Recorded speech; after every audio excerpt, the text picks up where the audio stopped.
I could probably do entire seminars just on this subject matter alone, but we're trying to get to the words and how we can get to a comprehension in a simple manner in order to be able to know how we can walk with these words.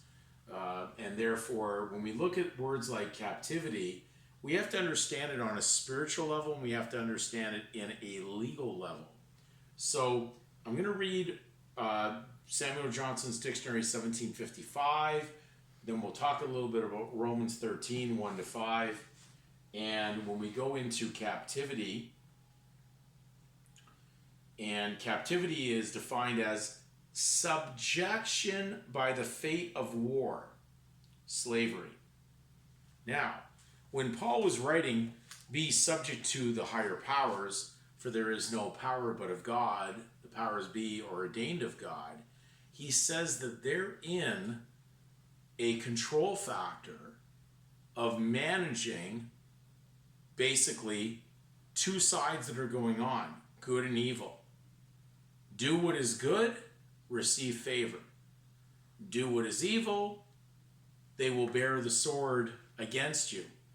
Now, many 501c3 religion, whether they claim they're Christian or not, because anybody can basically register a 501c3 in the United States and enter a religion.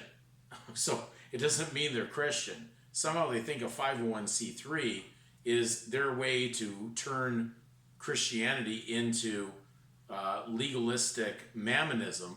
But the overall thing with what's going on there is when we're being subject to the higher powers, there's a ruling. They're saying if you cross the line, you require a license.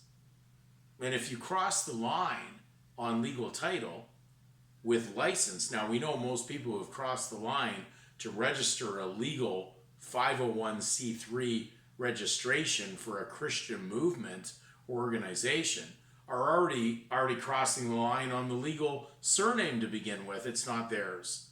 So therefore, everything they do is governed by that. Now, is someone being more subject to who would not be part of that?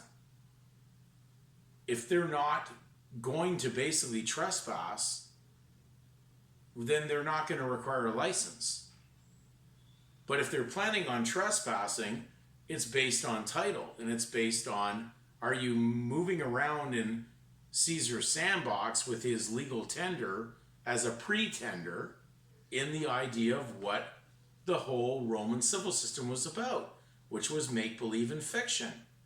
It was basically the concept of love and war mixed together, truth and fiction. So captivity is a question of who are you basically under captivity to?